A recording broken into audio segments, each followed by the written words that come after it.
about 10 minutes after 7, we will reconvene in open session, the special meeting of the Waco ISD Board of Trustees. We've been in closed session under sections 551.072 and 551.074 of the Texas Government Code. No action was taken. I do want to apologize for keeping everybody waiting out here. We had a number of things we were discussing back there, and I appreciate your patience.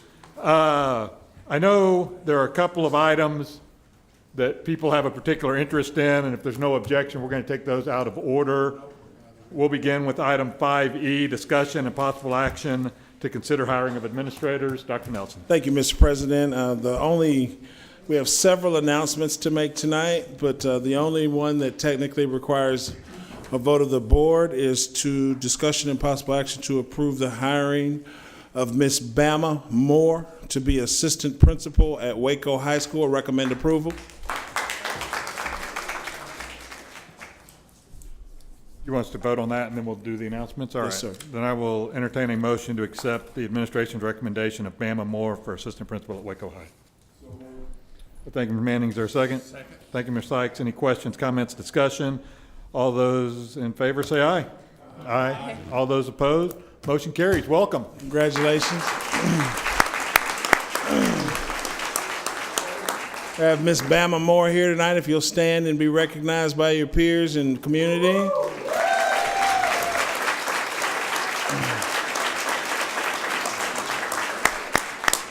Would you like to introduce any family or friends that have come with you this special evening for you? I have my mother, Frances Watkins, my son and my daughter-in-law, Brian Smith and Ashley, and my other daughter-in-law, my grandson, Keisha and Cassie. All right, very good. Welcome. Thank you all for joining us. Next is a very special move. As you know, over the last few months, we have some of the work that we've been involved in is developing an in-district charter. And it is being led by our Chief Transformation Zone Officer, Dr. Robin McDurham. She is going to have some positions that will assist her in organizing and running of the Transformation Zone. And she has selected as her director of programs for the Transformation Zone, current principal at Indian Springs Middle School, Dr. John Jenkins. We'd like to congratulate him on his promotion.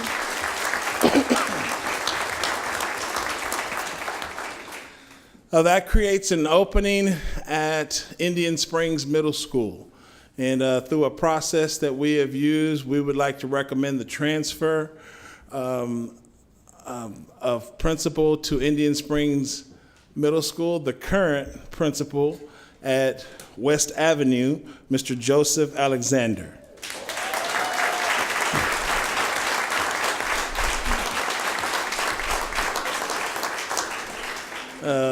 I'm sorry, Dr. Jenkins, did you have any special guests or anyone you wanted to? Newborn at home. Newborn at home. All right, God bless you. Mr. Alexander, you have anyone you'd like to introduce or anything?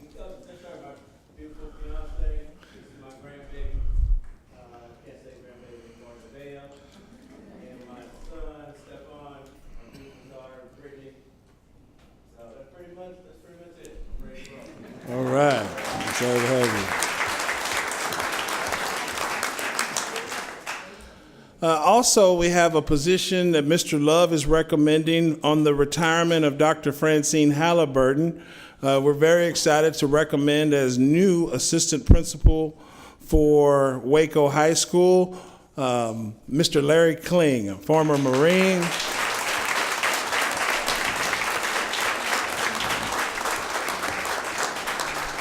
Mr. Kling has currently been serving as assistant principal at Cesar Chavez Middle School. He is a former Marine. He is also a former teacher at Waco High School, and we're excited to see him add value to the love boat at Waco High School.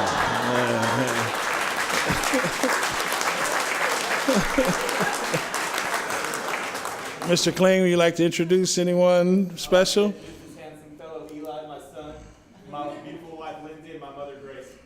All right.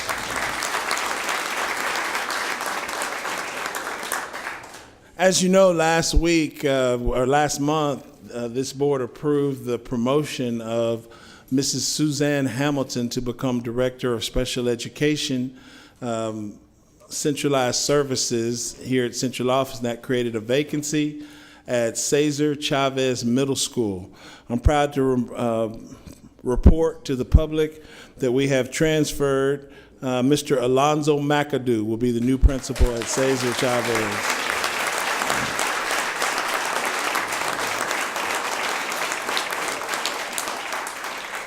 Mr. McAdoo, you want to introduce anyone special? Yes, I do. I want to introduce my lovely wife, my bid.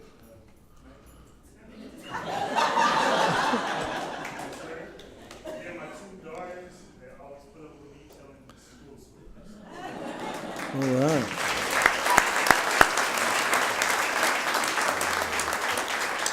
Mr. McAdoo, don't think we didn't notice you're wearing, you're not University High Zone, the purple shirt and the purple tie. And There you go. very subtle. Mr. McAdoo's, we're excited to have him over there. We did make another decision about Brook Avenue. Mrs. Pedrati is going to be serving in a different role for us this next year. Not exactly sure what that role is going to be yet. However, I am excited to report that we will be transferring Miss Julie Sapal to be the new principal at Brook Avenue Elementary. Is Miss Sapal here? I don't think she's here, but let's give her a round of applause.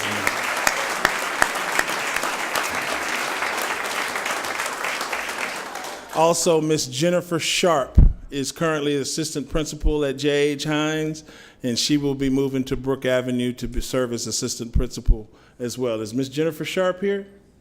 All right, let's congratulate her. Ms. Sharp, you want to introduce anybody? Got anything you want to say? All right, that's good too. That's good too. Which creates an opening for us at the J.H. Hines Elementary. Ladies and gentlemen, I'm proud to report the new principal at J.H. Hines is Mr. Elijah Bearfield.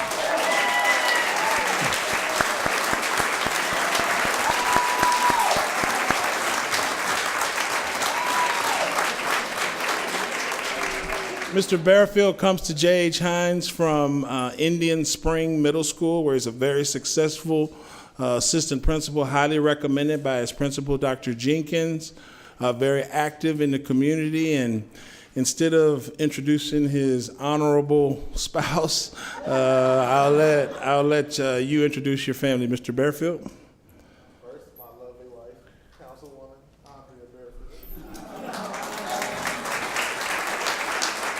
And my handsome sons, Andrew and Jackson. Knuckle and head. All right, all right.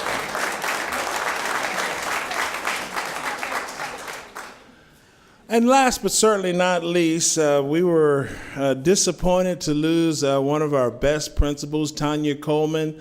She took a position to be closer to her family in the DFW Metroplex, Crowley to be specific, and we wish her well. And that left a vacancy in the heart of South Laredo. Very proud to report the new... God,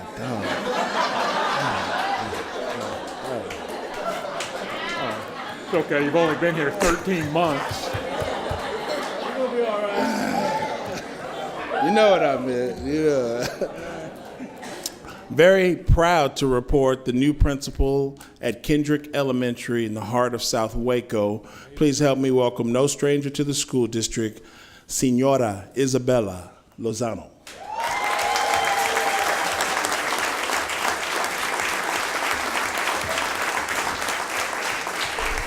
Actually, for the record, it is not Isabella. That's her daughter, who's awesome. Yeah, it's Isabel. But anyway, Isabel, if you will introduce your family and friends. I know you got a cohort here.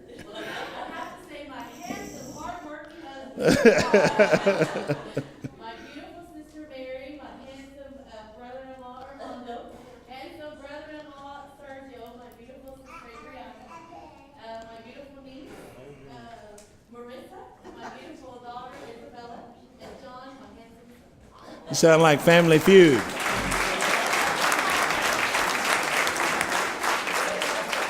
No, I'm not done yet. So, two other quick appointments that we need to make. Number one, as I said earlier, Mr. Joseph Alexander has been selected at Indian Springs. That leaves a vacancy at West Avenue Elementary, right next to Mission Waco and in the heart of Waco, Texas. I'm proud to report the new principal, Mr. John Weeks.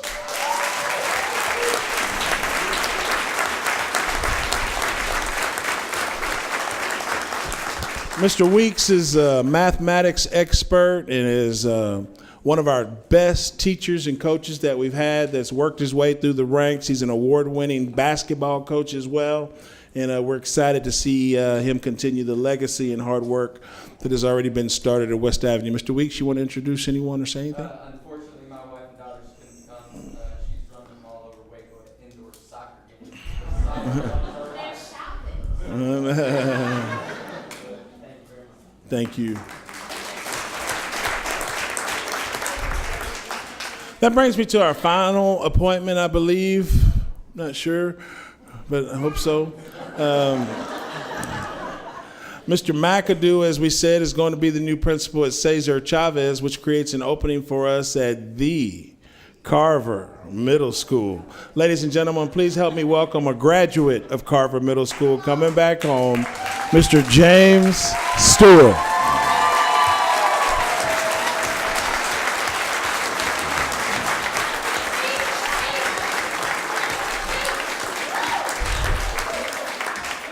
Other than his fraternal affiliation, he's a good man. Now he is a graduate of Waco High School, where he was a football standout, went to Texas State University on a scholarship, has been teaching and coaching in the Waco Independent School District for many years, and most recently has served as one of the assistant principals under the direction of Mr. Ed Love at Waco High. And we're excited to see him go back to the school where he grew up and still lives in that neighborhood to this day. Mr. Stewart, you have anyone you'd like to introduce? I want to introduce my beautiful mother. She actually graduated from the original G.W. Carver. All right. Both my mother and my father. I want to make sure my dad is at work, so he could not make it tonight. All right. And my daughter, Elena, and my oldest daughter, Jacob.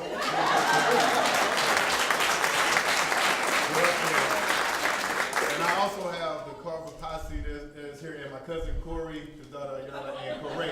So my Carver posse, Mr. Becker, Ms. Bucks, Ms. Stanford, Ms. Savelle, and the other Mrs. Stanford. So I want to thank everybody for the support and the Waco High family.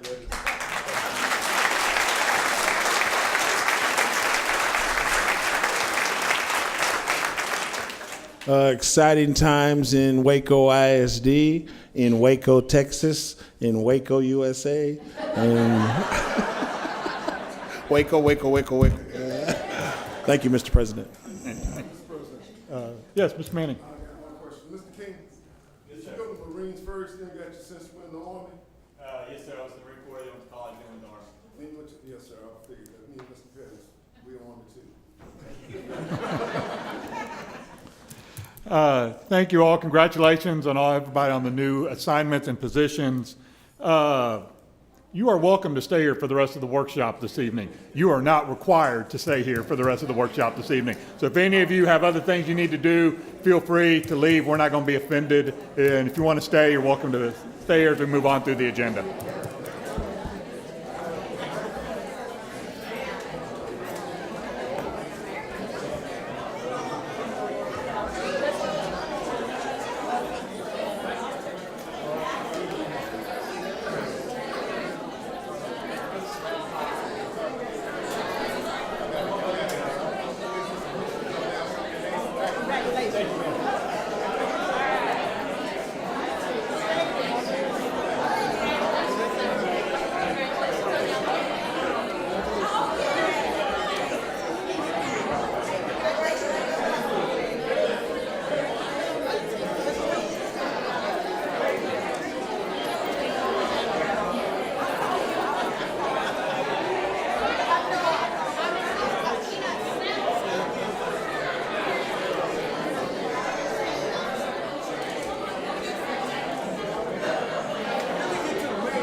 All right, we're going to move on through the agenda.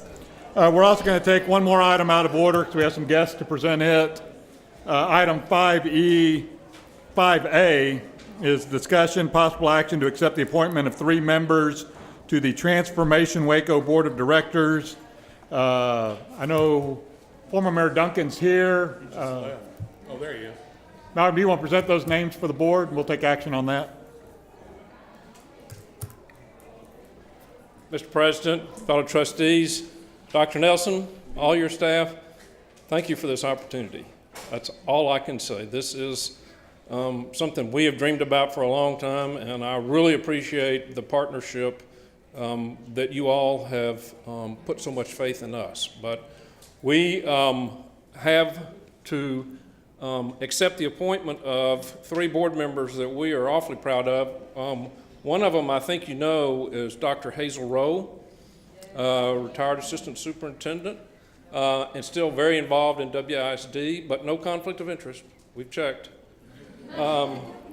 Mary Fisher. Mary is the mother of a daughter in 8th grade at Carver. When Mary showed up, she inquired how to join the PTA, was told there was none. You now have a PTA at Carver. Her daughter was interested in the Young Scholars Program and Mary asked her, well, you can transfer to one of the other schools if you'd like to, and she said, no, I want to stay at Carver. So when we were doing our interview and Dr. McDurham informed her that there would be a Young Scholars Program at Carver, it just made her day. And now she got to meet her new superintendent, her new principal, Mr. Stewart tonight, and so they have formed a bond, so that's exciting. The other new member is Christy Perkins. Christy, I didn't see you over there. So Christy is the mother of 2 boys at Brook Avenue. She is a graduate of Leadership Plenty and works for the Waco McLennan County Public Health District as a community health worker. So Christy's very involved in the neighborhood, working with the residents and helping them get access to health and health care. We are extremely pleased with these new members. Last night, the Prosper Waco Board accepted the appointment of Dr. Ileana Newman, who is a physician at the Family Health Center Clinic, and she's also on the faculty in the residency program. Dr. Stephen Reed, who is on the faculty at Truett Seminary, very involved in the Coalition for Community Race Relations. We have asked Joe Welter for permission to borrow him for a couple of years. You know what that's like, but I think we've got that done. Myself and Melly Wycliffe, who comes to us, moved from Milwaukee and worked for the Milwaukee Public School District, vetting charter applications and then helping the successful charter applicants implement their programs. So she's very knowledgeable about charter schools, and she's also an attorney. So we're very pleased to present this board of 7 to you. But thank you all for your consideration and your partnership. And for the record, you're presenting 3 for us because we have to have less than a majority under TEA. You cannot, yes, there are limitations to your powers according to TEA. All right. Then I will entertain a motion to accept the 3 names submitted for the Transformation Waco Board. Mr. President, Ms. Sykes. I move that we accept the appointments as presented. Thanks, sir. Is there a second? Second. Thank you, Ms. Cordaway. Any questions, comments, discussion? And then there's some additional Transformation Waco items on the agenda later, but I didn't want to get this done, so if these folks had places to go, they could go ahead and move on with their evening. All those in favor say aye. Aye. All those opposed? Motion carries unanimously. Thank you. Thank you all for agreeing to take on this important partnership and help turn these 5 schools to where we all want them to be. So thank you. Thank you, Mayor Duncan. I will not be nearly as disruptive for your meeting as you were for mine. That's right. We will move on to reports and discussions. Back up at the top of the agenda, item 4A is purchase over $25,000. There's a written report in the board packet. Is there anything the administrator wanted to add? Are there any questions from any board members on that? All right. We'll move on to the monthly and quarterly financial reports for the period ending May 31. Ms. Davis, anything you wanted to highlight? These are the quarterly reports, so you have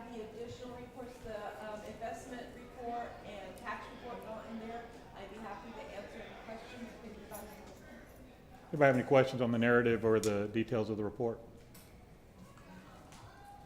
Okay, thank you. We'll move on to item 4C. Any reports from any of the committees around the community that board members are serving on behalf of the Board of Trustees? Go ahead. Yeah, absolutely. I just think one thing for the good of the group, one of the boards that I sit on, I can't tell you what the acronym stands for, but it's called the TIF board. Taxpayer Increment Finance Board. It's housed at the City of Waco in the City Manager's Conference Room.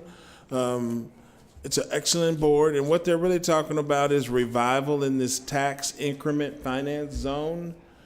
And I just want to be clear that they're investing, there's a lot of business coming on Elm Avenue. And I'm not sure what the implications are for us as a school district, but lots of luxury living, and I just wanted to say that, give that report. We can talk about it. I've heard pros and cons against, but I just wanted to put that in the record. Thank you, Dr. Nelson. Any reports from any of the other committees folks are serving on? I know we're getting into the summer months, so things are a little slow. All right, we'll move on to item 4D, presentation and discussion on Lone Star Governance Continuous Improvement. Dr. McDermott, is there anything you wanted to highlight, Yes. including the scorekeeping? So I just wanted to say, if I may, Mr. President, Absolutely. for the record, time is 7:35. I wanted to commend Dr. McDermott in her new role as Chief Transformation Zone Officer. First of all, the new 501c3 has to do Lone Star governance, and so she's already well ahead on that. And I've asked her to work with our team to help us stay where we need to be. And at this time of the year, we really need to do some summary data. I want to go ahead and say I think we've done a great job with this year.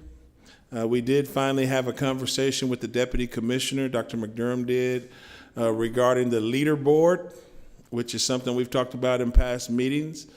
And we do need to tweak a few things in order to, as my high school football coach would say, be perfect. And so we're not there yet, and we've tried to have conversations around instruction, but I'm asking Dr. McDermott to give a summary of these 2 agenda items to keep us in compliance and prepare us. Another thing we need to do, as we talked about in closed session, is meet in some type of workshop format to really talk in detail about our goals, our growth progress measures, and different aspects of Lone Star governance that we've been looking at for the past 2 years. Dr. McDermott? Thank you. We had a very good conversation about where we're going with our Lone Star governance, and Deputy Commissioner Graybill was very complimentary of our processes. However, he gave one piece of constructive feedback in that right now, if we would go back, review our goal progress measures and adjust those to mirror the larger feedback that we've been getting, or revisit the larger feedback that we've been giving in our reports to the board. I think it's most important that our goal progress measures are what the board is reviewing each month when the staff is giving feedback on student outcomes. And so I explained that we had realized that our goal progress measures initially had been a little too narrow, and he agreed and said that that was common and that lots of districts were adjusting for that, but that it would be best if, when we revisit our measures, that as we set our calendar for next year, each report to the board is tied to a new measure. So from this point on, for the rest of the summer, the goal progress measures that we were on target to report will be what the staff will be reporting on, and then that gives us a little bit of time to revisit them and determine which ones we want to keep, and then reset our calendar so that the goals that we keep are the ones that are being reported on each board meeting. So in summary, we got a lot of work to do still at refining our goals, really making sure they're tied to the data sets that are updated annually, And we plan on discussing that, hopefully in some type of workshop format to set up our conversations for the fall. We plan on doing that over the summer. So are there any comments or questions? Dr.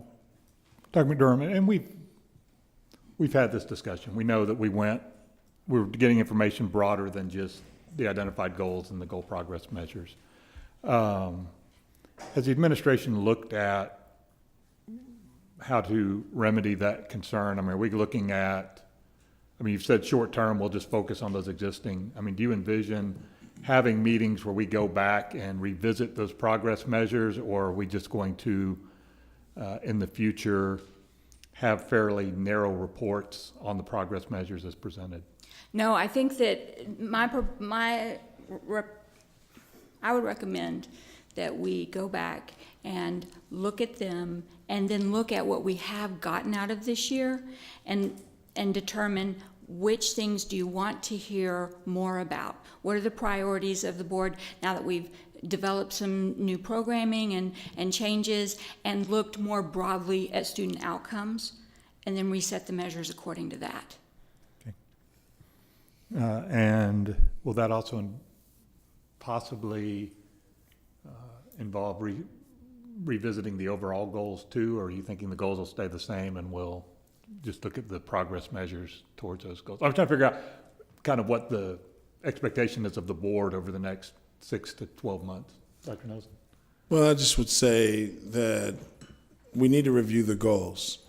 For an example I can think of is career and technical education is a huge priority of this district, and making sure that kids that are not going to some type of formal higher education have access to the jobs of the future in McLennan County. We're still committed to that. Donna McKethan is our champion for that, and she still needs to have time with this board to make sure we fulfill that priority. Now, should it be every month that we talk about Kate? I don't know. This board has made it real clear that early childhood education is one of our priorities. We haven't had that conversation about the metrics and how that's measured and monitored, and how this board should. Literacy is a focus this year.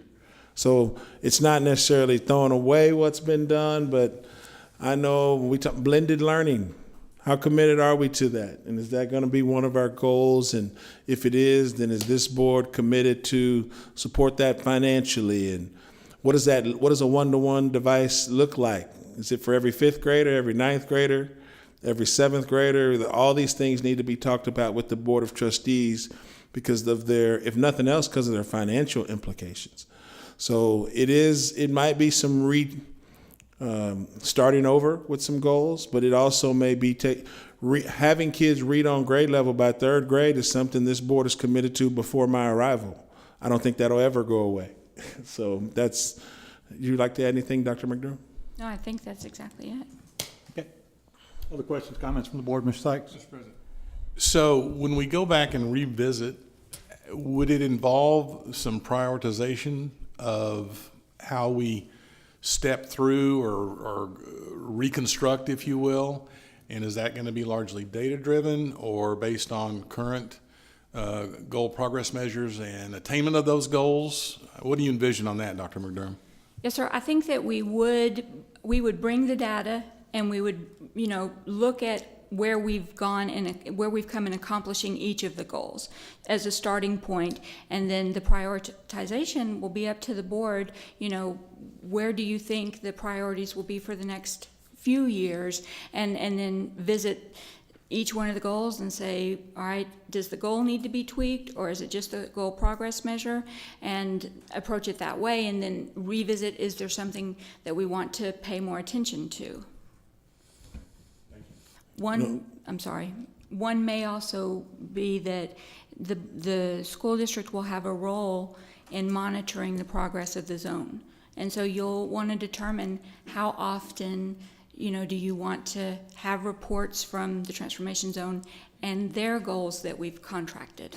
It's an excellent point. Another great example is I'd anticipate in the next 60 days an extensive amount of media coverage on the new A through F accountability system. Once that happens through our outstanding media outlets, this board's going to have questions that need to, I guarantee you, will become a priority once we get our grades. So these are types of things that will be driven based on our current data, Mr. Sykes. Other questions or comments? Okay. Then I guess we'll move on to goal progress measures 1.1 through 1.3, which are the end of the year scores for K1 and 2. Ms. Benson. Good evening, esteemed board, and Dr. Nelson. I'm here to provide you with an end of the year report for Board Goal 1. As you know, our Board Goal 1 really focuses on ensuring that our students are at grade level by grade 3. And so I'm going to go through the different progress measures and provide you with an update of where we are now in May and the different initiatives that we've put into place. And so for progress measure 1, increase the percentage of kindergarten students reading on grade level as measured by ISIP scores from 45% to 75% in 2020. At this time, we should have been at 55%. We started off in September at 45% with students at Tier 1.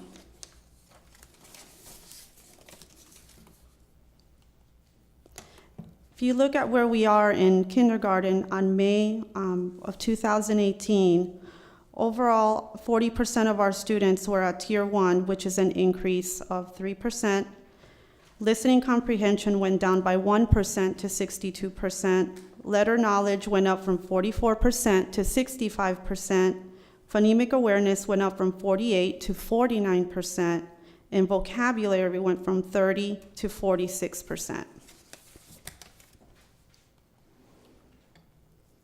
In comparing this year's performance of students in kindergarten with last year's performance in the month of May, overall performance stayed the same, with 48% of our students performing at that grade level in Tier 1. Listening comprehension went up by 2% to 62%. Letter knowledge went up by 3% to 65%. Phonemic awareness went up from 46% to 49%. And vocabulary remained the same at 46%. Although our students grew in most areas, we did not meet our goal of 55% for kindergarten.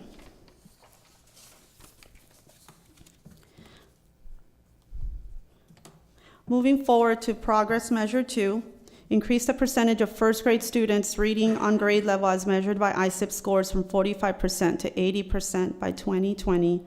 Our goal for this year was to be at 60% in 2018 at this time. We started the school year in September with 41% of our students at grade level.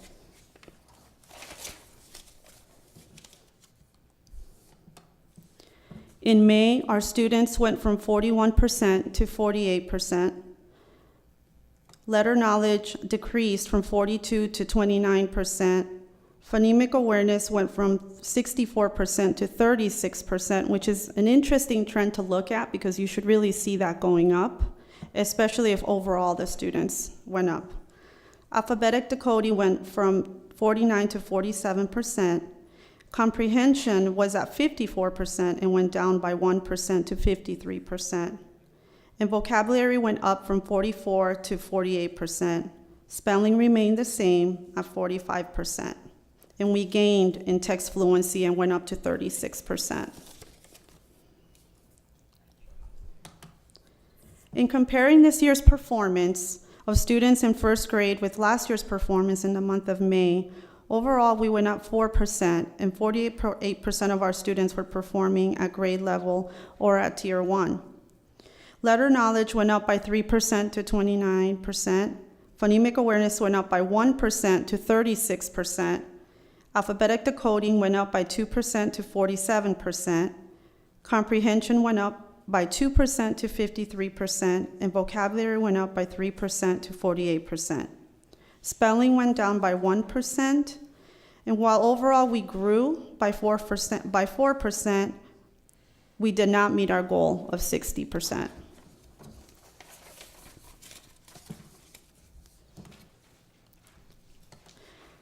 For progress measure 3, we are to increase the percentage of second grade students reading on grade level as measured by ISIP scores from 60% to 80% by 2020. Our goal for second grade was to have our students at 70% at this time. We started the school year with 50% of our students at Tier 1 in September.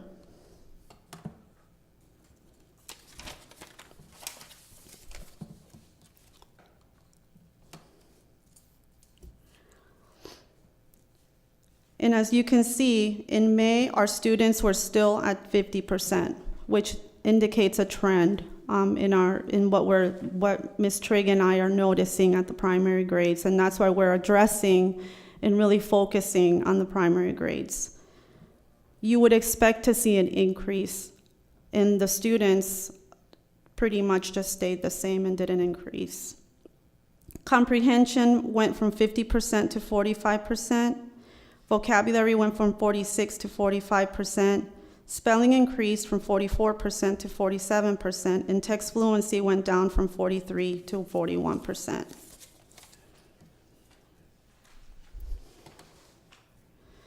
In comparing this year's performance of students in second grade with last year's performance in the month of May, we went down by 5%, and 50% of our students are performing at grade level in May of this year as compared to last year. When compared with last year overall, our second graders went down by 5%, and we did not meet our goal of 70%.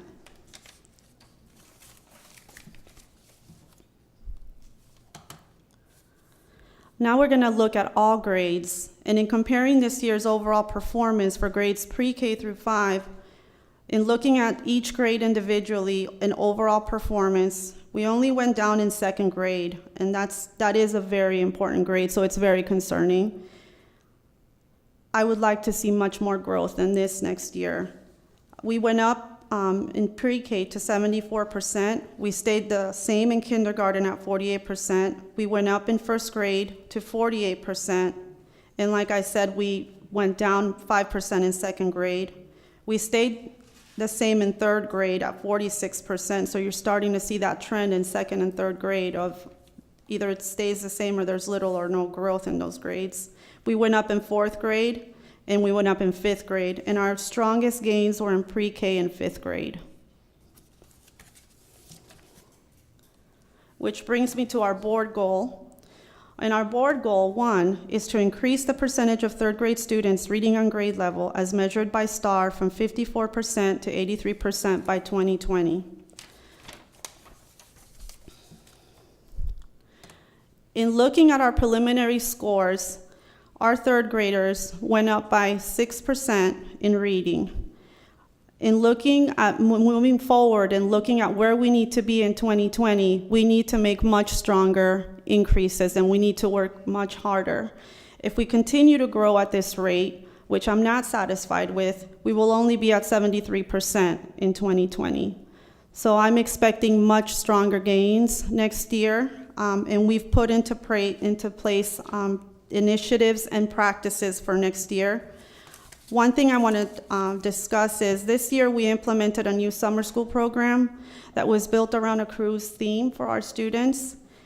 For example, for kindergarten through 2, it was destination learning. Everything was the whole theme was centered around a cruise. Our content specialist wrote all of the lessons for the summer school program. They were rigorous lessons. They're tied to the TEKS, and they were for science, social studies, math, and reading.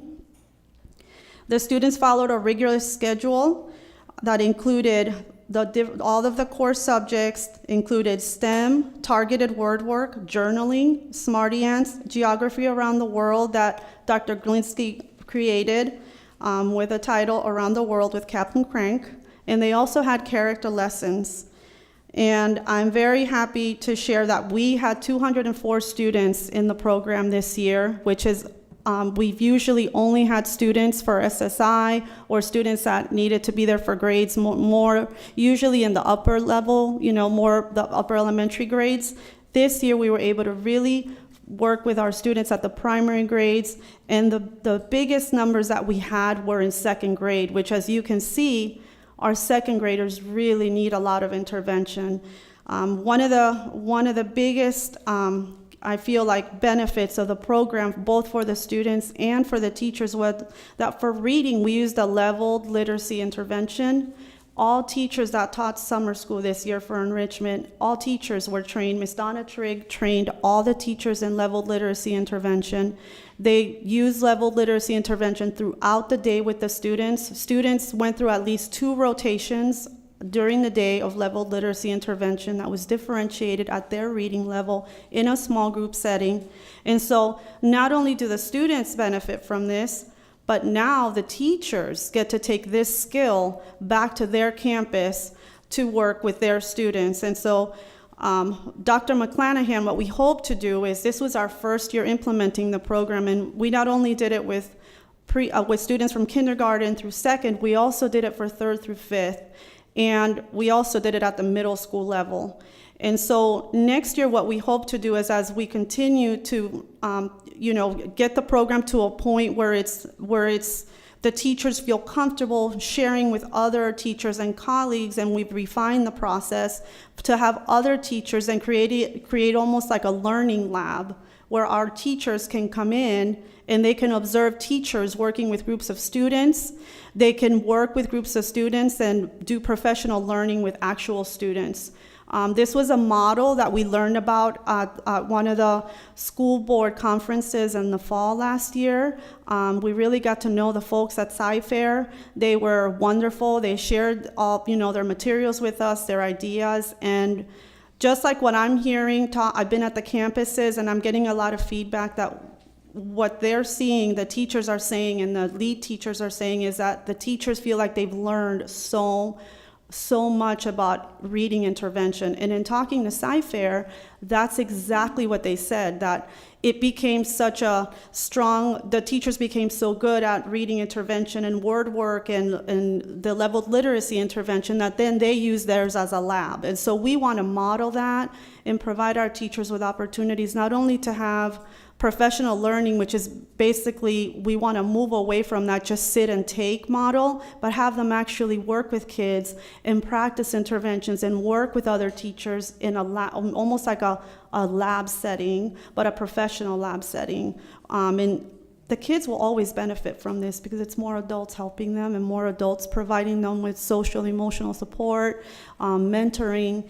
And so that's our hope as we continue to work with the program for next year. We also have summer PD going on to address the gains, the gains that we feel were not sufficient. Teachers are learning to look at the reading stages and specific teaching points needed at each level within the stages. Ms. Donna Trigg has been working with the teachers and providing training this summer. They're learning to assess, decide, and apply according to what the multiple points of data tell them. Teachers are learning about developmental writing and the connection of reading and building the language. And we're also looking at resources for next year that will be able to help our students understand and build language complexity, not just of the child, but the teacher's ability to teach that. So that's something that we are looking forward to. We've been working with folks from Scholastic, really looking at independent reading and looking at resources, because what happens is if our students don't have time during the school day to practice the strategies they're learning, while they're working with a teacher in a small group setting, if they don't have the time to practice that independently at their level, they don't build fluency in reading. And we saw that in the data. You saw that in the ISIP data. So if they don't build that fluency, it then affects their comprehension. So we're looking at a lot of resources for next year for students to be able to have books that they can access and read at their independent level. And of course, Dr. McClanahan and I will be back later, to visit with you and share our literacy plan, our district-wide literacy plan for the district, because that's going to be very important for next year. I'm sorry, go ahead, Grace. Yes, sir. And so then moving forward, the next thing that I want to share is I want to share with you how our students have moved across the tiers this year. One thing that we've noted in the preliminary scores from STAR is that we, as a district, we did show growth in reading. But what I wanted to look at is how are our students growing, what's the growth like across the tiers? And iStation does have a report that you can print that allows you to look at the growth across the tiers, and it takes a few months to be able to have this report. And so if you look at, when you compare from last year to this year, the way that iStation provides the report is that a 2 is low, a 3 is moderate, and a 4 is high growth. When I printed this by campus, I had campuses in the district that had high levels of growth, which I was very excited about. When I printed it across the district, and this is what you have, this is for the entire district, what we see is that last year at Tier 1, which is our core instruction, our universal instruction, we had low levels of growth. And this year, we're changing that trend, and now we are in literacy, we are in moderate. And so that, we want to continue that trend and get to high levels of growth, because if we make our Tier 1 very strong and we make those practices in the classroom solid, where we're reaching more kids, remember, this is our universal core instruction, we should see less students at Tiers 2 and 3. And so I wanted to share that report with you because it shows how the work that we're doing with our teachers and that the work that we're doing with guided reading, it is making an impact because we are increasing in our growth in Tier 1 for our students. Do you have any questions?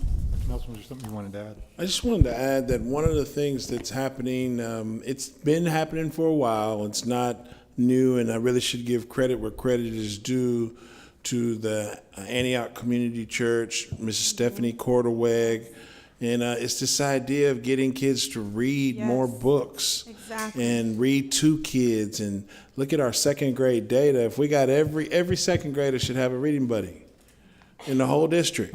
Now we have 1,100 second graders. So how we're going to improve that program, I just wanted to put a plug in that we're going to need some community support on this because reading is our fundamental discipline. Yes. And it is, you'll see a theme as we go over data all summer. If we can improve literacy, particularly in our primary grades. Yes. I think, and we need to support our primary teachers better because what happens is only the things that get tested are what's getting attention.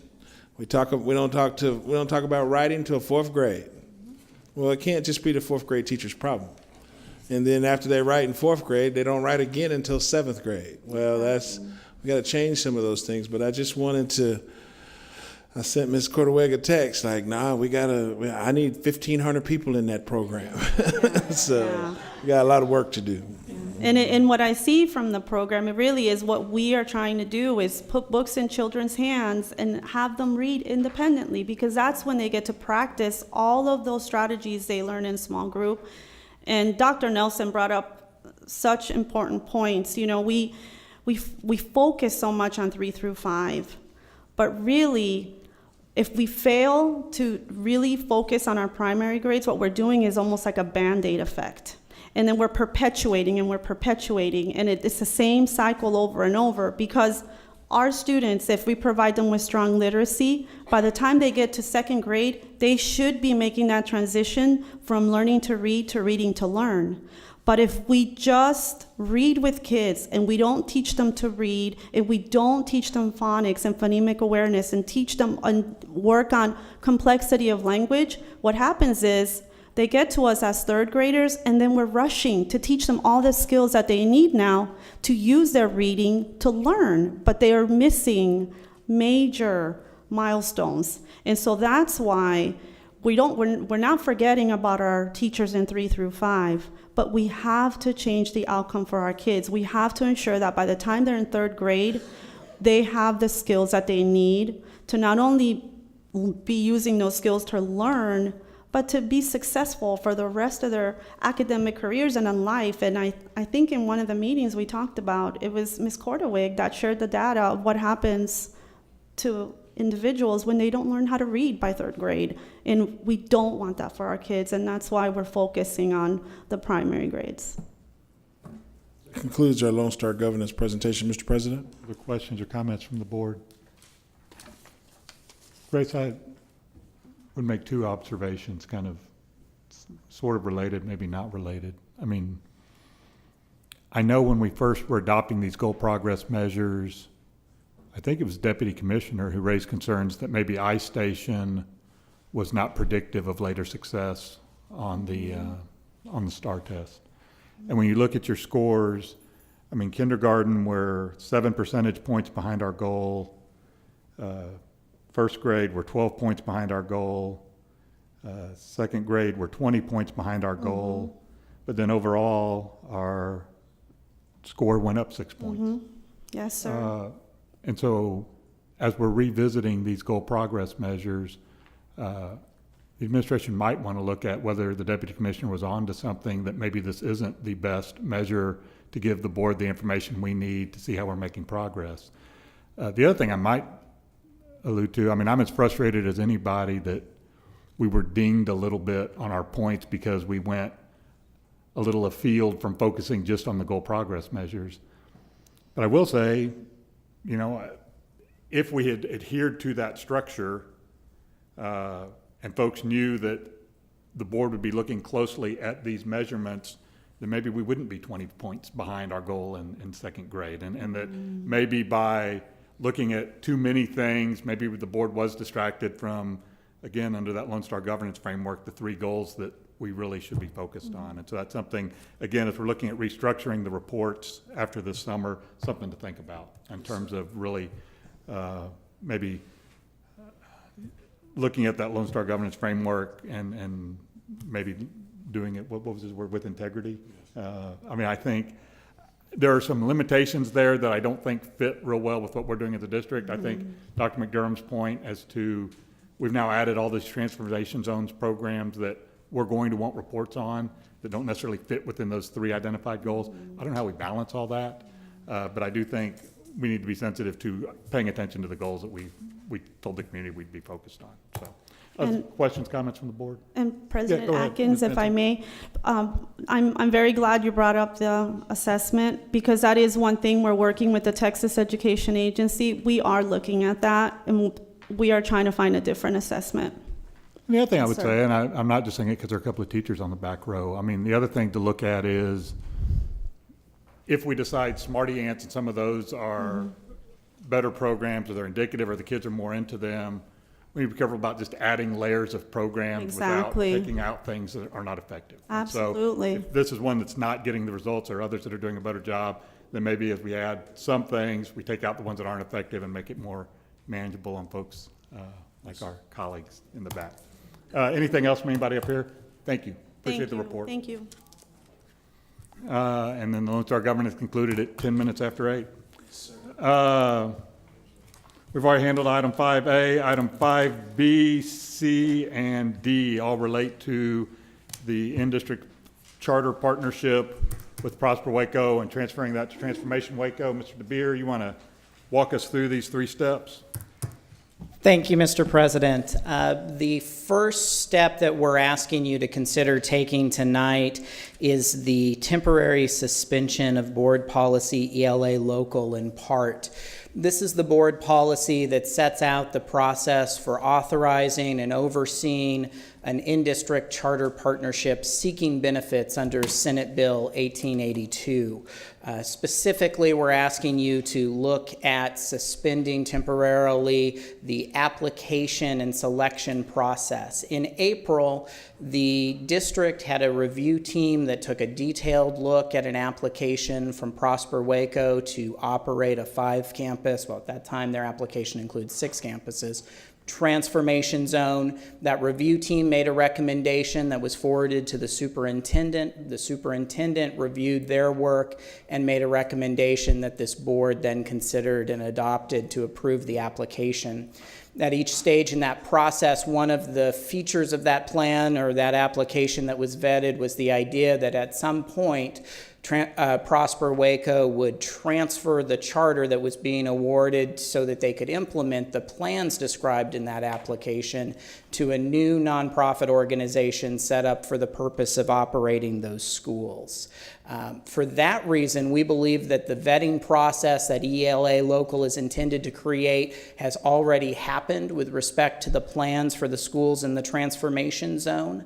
But for the sake of clarity, because we're not asking Transformation Waco to repeat the entire process, we're asking the board to begin by considering suspending board policy ELA Local temporarily and in part. Thank you, Mr. Beer. And just so it's clear, and I think everybody in this room understands, this was part of the original plan. TEA's approved that. They've also given us some recommendation on, I guess, procedurally how to carry out the transfer, and that's really what we're doing tonight. And this is one of the recommendations they made on process. Very good. All right, then I will entertain a motion to temporarily suspend board policy ELA Local. Second. Thank you, guys. Any other questions, comments, discussion? All those in favor say aye. Aye. All those opposed, motion carries. Moving on to 5C, this would be the discussion of possible action to approve the actual assignment of the performance contract. Mr. DeBeer, anything you want to highlight there? Just as we've already noted, this transfer was contemplated in both the application that was thoroughly reviewed and then adopted by this board and the contract that this board entered into with Prosper Waco. The only thing that's new tonight is that we're adding the specific timing of the transfer. At TEA's request, we're affecting this transfer or recommending that you consider affecting this transfer to take place before the end of this month. Okay. And other than that, it's basically substituting the name Transformation Waco for the name Prosper Waco, correct? Correct. Yeah, at this point, we're not making any changes to the contract itself. On this motion. All right, I'll entertain a motion to approve the assignment. Thank you, Ms. Manning. Is there a second? Thank you, Ms. Cordaway. Any other questions, comments, discussion? All those in favor say aye. Aye. Aye. All those opposed? Motion carries. And then item D, Mr. DeBeer. Thank you, Mr. President. So according to media reports, there were 6 school districts around the state that submitted a request for benefits under Senate Bill 1882. Of those 6 districts, 1 request was denied outright. In 4 cases, TEA sought to schedule an interview with the operating partner that was part of that request. And then in the 6th case, in the case of Waco ISD, they approved the benefits, but they approved them contingent on some technical modifications to the contract. You can find in your packet a redline version of the contract showing where those 3 technical modifications fit in. These are not substantive changes. They take principles that were already expressed in the contract related to the rights of charters under state law and the applicability of board policy and state them in somewhat more explicit terms than they were stated before. But nothing in here changes the rights or responsibilities really of either party under the contract. They just clarify how those rights and responsibilities relate to existing district board policy and state law. Any questions, comments on that? Then I'll entertain a motion to amend the contract for the technical revisions suggested by TEA. Thank you, Mr. Dupuy. Is there a second? Second. Thank you, Mr. Sykes. And kind of again, emphasize what you said. I mean, for example, we had already talked about being, to the fullest extent possible, being exempt under Chapter 12. They wanted that to expressly track the language they had in the regulations, so we're putting their exact verbiage in. I mean, it's that sort of thing. And I do think, and I hope everybody heard how you introduced this report before we vote. I mean, there were 6 districts that pursued this option. Waco ISD's partnership with this community is the only one that was approved on initial review, subject to putting in language that specifically tracks their regulations. And I think that's something everybody in this room, as well as our community partner, need to be proud of, because that's out of everybody in the state being the one that was approved. And the other 4, after they interview the partners, might be approved. And they said they would take action before the start of the school year on those, correct? Correct. All right. Thank you for all your hard work too, Kyle, and keeping us straight and working with TEA on doing this. With that, we've got a motion and a second to adopt these technical language revisions. All those in favor say aye. Aye. All those opposed, that motion carries as well. And again, thank you to everybody who worked on that, and hopefully we'll be done and we can begin the actual work now of the transformation zone. We will move on to the next item, which is item 5F, discussion of possible action to consider hiring of an employee related to a current administrator. That was submitted in the board packet and discussed in closed session. Unless the administration has anything to say, I'll entertain a motion. You have anything to add? All right. We recommend approval. For the record, it's Keith Schneider's wife has been hired at Waco High School. Thanks, sir. Is there a motion to approve that? Let's see. Approve the employment of Alicia Snyder. All right. Thank you, Mr. Bowie. Is there a second? Second. Who did, Ms. Manning? All right. All those in favor say aye. Aye. Aye. All those opposed, that also carries unanimously. We'll move on to item 6, which is the consent agenda for next week. Move through it fairly quickly. Are there any questions on the budget amendments or on the bid renewals at item B? The professional service for chiller piping, et cetera, at Cedar Ridge at item C. The energy recovery ventilation units, Provident Heights at item D. The interlocal agreement with the Waco Independent School District and the Regional Day School Program for the Deaf. Any questions on the Goodbye Purchasing Cooperative? Any questions on the sale of the property? Any questions on any of the other items, including the budget, including the policy revisions on the rest of the consent agenda? Okay. Mr. President? Yes, Mr. Manning? Item M. I'm sorry, item M. Purchase of Puberty the Wonder Years. Who is that going to be? The middle school or? Right now we have, first of all, we teach sex education throughout our curriculum. This particular program is for 5th graders, but we introduced it as early as 4th grade, and it goes all the way through our biology classes. But this is for 5th grade. One other thing I think needs to be clarified, our assistant superintendent of school improvement actually probably will be the person compensated on Agenda I in our relationship with Baylor University. I'm not exactly sure how that's going to work out, but we just want to ensure Baylor University that Jacob Donnell will be supervised in his internship. He will complete all the requirements, and the fact that they compensate the intern mentor, Ms. Williams, and I'll have to work that out, but it will not be coming to me. Other questions about anything on the consent agenda? And I appreciate how jealous the board gets of my time. It's valuable, yes. So we'll work that out. I did not look at the policy revision for BBB local, but is that, they have the right seats at the right years as far as we know on that revision? Yeah. They have, okay. All right, any other questions on policy CV local revisions or anything else on the consent agenda? All right, anything else from the administration? No, sir. The hearing, nothing further. We will adjourn at 8:20.